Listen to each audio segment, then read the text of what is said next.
Welcome and thank you for tuning in to High School Apologetics. My name is Trip. And my name's Landon. Today we're going to be talking about the essential tools, both biblical and practical, that will help you share your faith with confidence, because that's a big one, huh? Great Commission. If we don't have confidence, it's going to make our lives a lot harder to share this truth. Exactly. Matthew 28:19, go therefore and share among all nations, and then even First Peter 3:15, always be ready to give a defense. We see it all over the Bible that's something we need to be ready for. Yeah. I believe this episode will have a lot of tools and a lot of things that will help us even be ready to go out and share our faith even today, hopefully. So stick around. It's going to get good. Oh, yeah. Why we equip ourselves. Biblical authority, we need to believe that the Bible is the final authority. 2 Timothy 3:16 through 17, that's going to be the verse for that evangelism priority. Apologetics as obedience, that's a big one. Defending the faith is part of loving God with our minds, Luke 10:27, and protecting like the flock, kind of how he says in the parable from false teachers, Titus 1:9. Like our key point is apologetics isn't just a hobby, it's part of a faithful discipleship, kind of like what we Exactly. talked about in the intro. And this is kind of like our framework that we're working from. Like, we believe the Bible's authoritative. Exactly. We need to go out and make disciples. But apologetics is also obedience. Like you were just saying, it's a way we worship with our minds.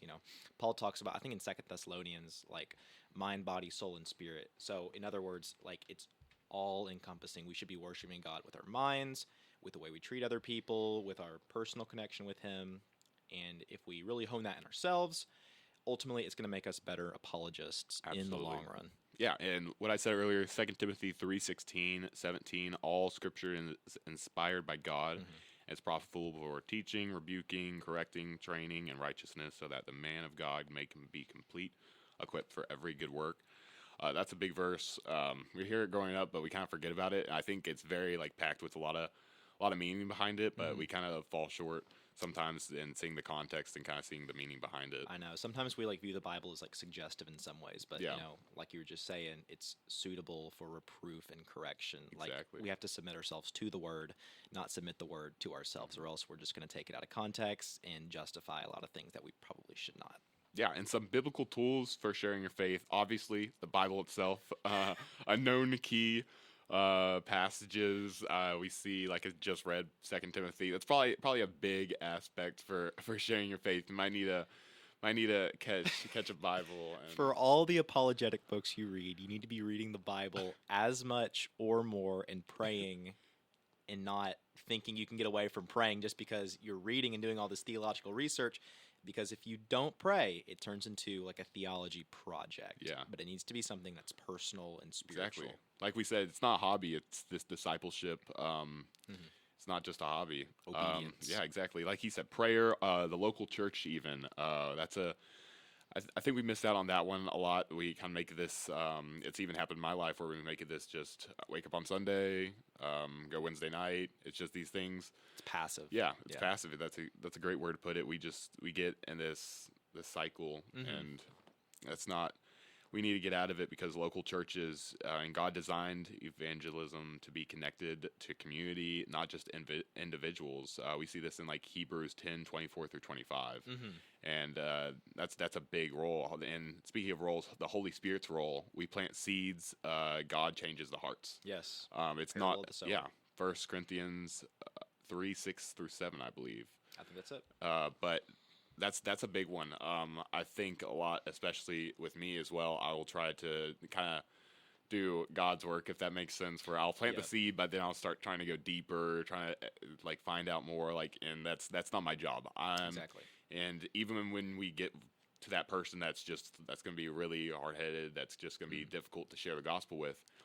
The fact that we're just sharing the gospel, that we're just putting that in their mind, that's the seed. I mean, that's a big part. Understanding our roles as apologists, it's not to get you to believe, it's to show you that it can be believed. Yeah. Ultimately, it takes the Holy Spirit to draw you in and to really convince you of this on a very intimate level. Something that we can't do for you. Exactly. That's something between you and God ultimately. Yeah, and we'll give some practical tools for apologetics and like the conversations we'll be having.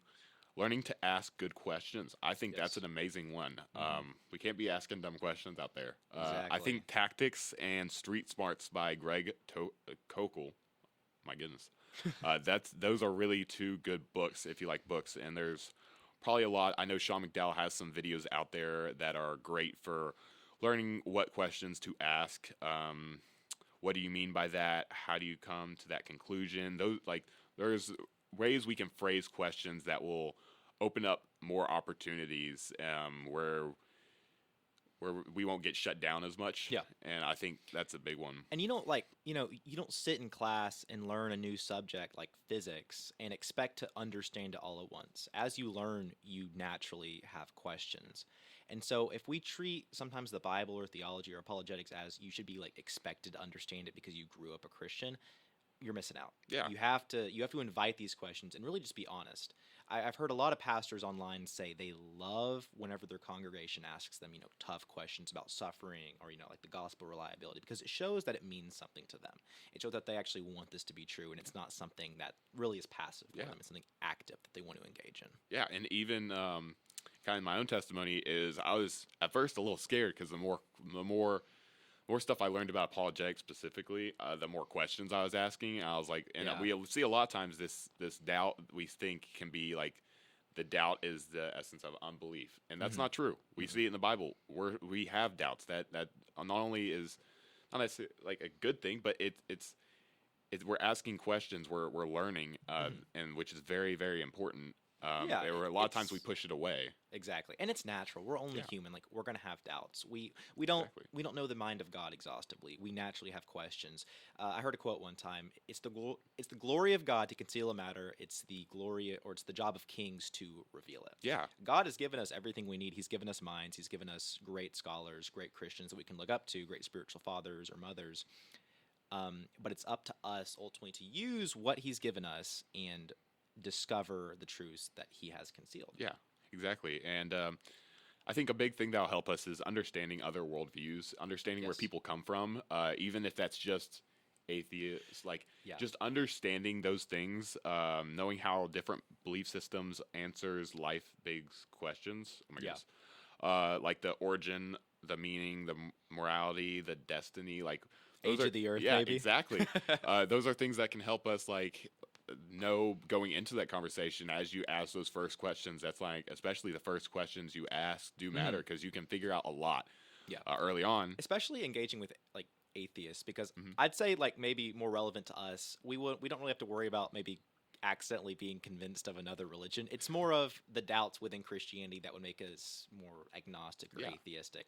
But I think it's also these doubts that we have, and ultimately, conquering through them, it helps us relate to other people who are going through the same things.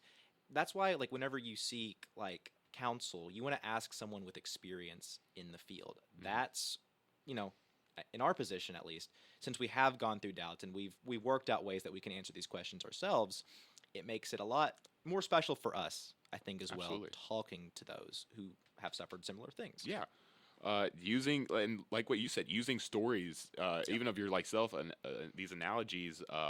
Jesus used parables to connect truth to real life. I mean, those are things that help a lot.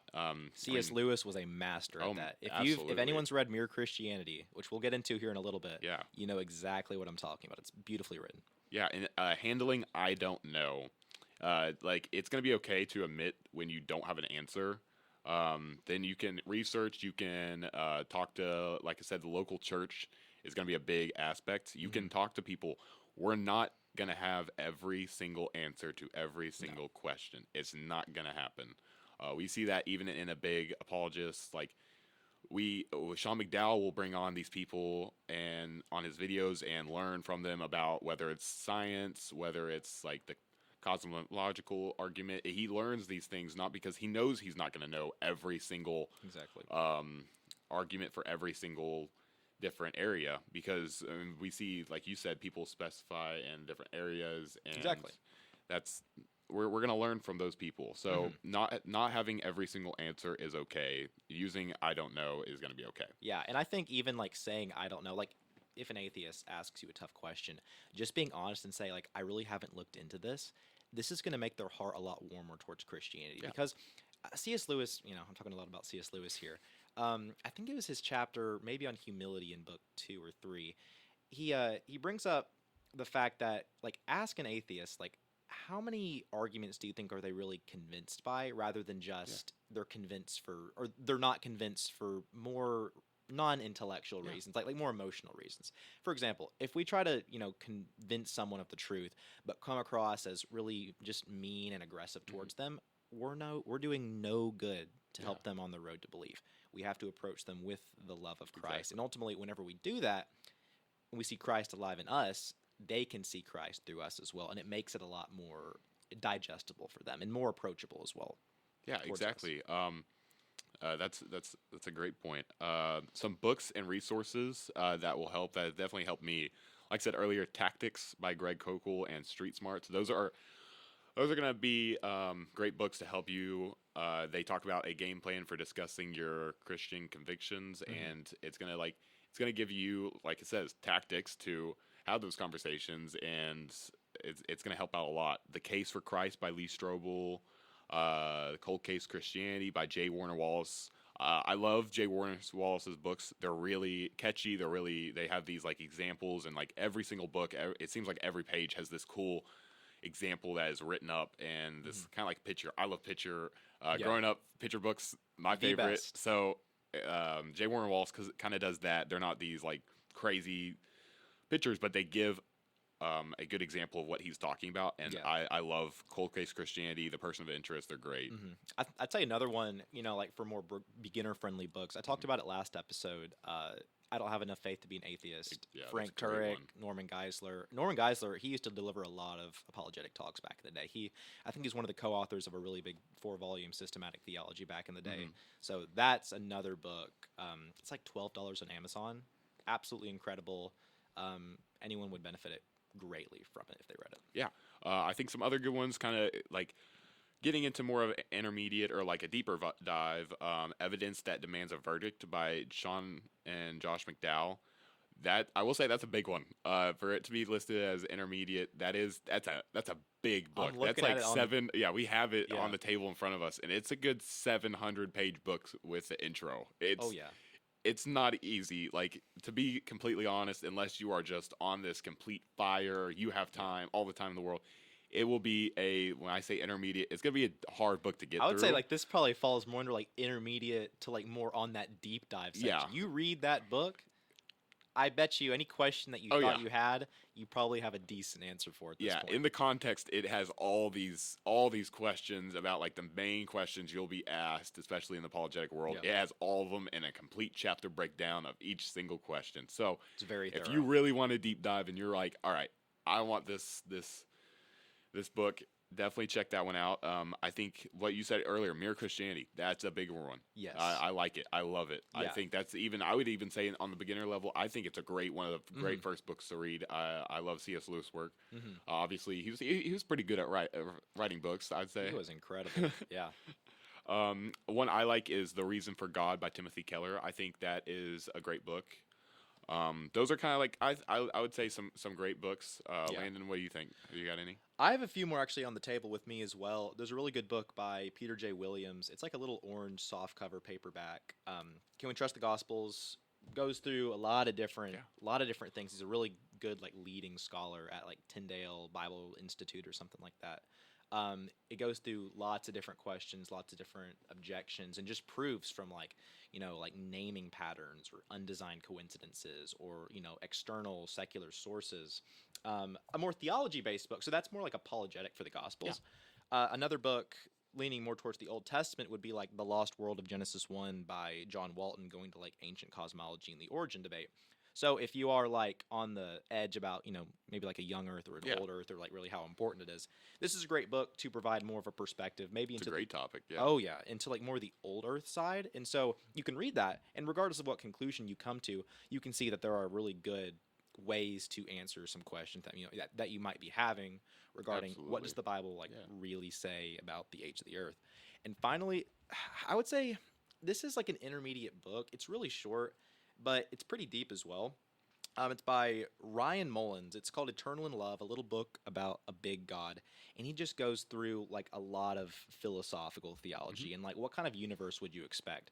Because if I'm just gonna like briefly touch on like classical theism, God is the most happy being. So Exactly. if he's so happy and self-sufficient, why would he create anything? And so these are called the problems of creation. If since creation exists, and if God is perfectly happy in and of himself, this would actually be an evidence against God. And so he kind of formulates his own model of God to deal with these questions, and even talks about Calvinism, free will, Molinism for those who really like William Lane Craig. It's an incredible book. It's definitely deep. So it's definitely on that deep dive I need to get that book side. from you. Yeah. For sure. I'll let you borrow it. It's incredible. If you read it, it'll help you think through a lot of these tough, like more like philosophical things, like why does God allow evil? Yeah. Really great answers in there. Yeah, and how to kind of use these tools. Like I said, you'll find one that you'll like, and you'll probably stick to that author. That's kind of like what I did with Sean McDowell. I got a few of his books, and then I got more, and then I got more. Yeah. I had to branch out because I was getting a little crazy with it. But you'll definitely find an author that you relate to, and that's not a bad thing. We definitely try to get some variations going, kind of spread out a little bit. But learning these different things are great. Tell me about it. Yeah, no. So for Christmas, I was talking about the Lost World of Genesis 1. Walton and actually his son and some other scholars that he's worked with in the past, he has like a full like 7-volume Lost World series on various Old Testament topics. I got all of them for Christmas this last year, and so Walton's kind of like the guy I've really fallen in love with when it comes to Old Testament theology. Really great resource, really great scholar, and so for those that are interested in that, check him out. See what you think. I think you'll like it. Yeah, I got the C.S. Lewis pack for Screw Tape Letters, Yeah. Mere Christianity, Problem of Pain. I got all of those, so Ooh. I was pumped about getting that. They know me well. They do. Like I said a second ago, how to use these tools. I would say don't try to memorize everything at first. Like, we need to master the gospel. We need to get that Yes. foundation. I like what you said earlier. Even if we just read these books about theology and apologetics, and we don't have our foundation set in the Bible and prayer and this personal relationship, are we really? Yeah. Is this more of a hobby? Is this like what are we doing? Why here? do we even bother Yeah. at that point? It's like it'd be pointless. It has to be important to us to make it important for other people. Yeah, I think even practicing on your friends to start with, people that you're comfortable with, explaining like truths to friends in simple terms. I think that's a great way to start. That's how I would say I started, even with some of my friends. Is even me and you, like I said a year ago, even talking about the idea to start this, as we talked into the last intro. Having those conversations with people that you're comfortable with, your friends, that will be a great way to practice before, if you're not quite comfortable and just going out into the world. Like I said, some people, super extroverted, they can just jump out without even having like a full knowledge of everything. We see kind of get like even a church high, we like jump out. Oh yeah. And that's great. By no means is that bad at all. But for me, I guess it definitely took a second. It took me kind of practicing, kind of like learning. I almost wanted to learn everything, but I realized I was like, all right, I can't learn everything, and I'm not supposed to learn everything. Yeah. I just got to get out there and plant that seed. And that's like, I think that's really why you need like a really tight knit community of people that are kind of interested in, at least in the same vision. So like me personally, like I'm really into like the Old Testament style stuff. I know you're really into a lot more like New Testament stuff, yeah. and so we complement each other.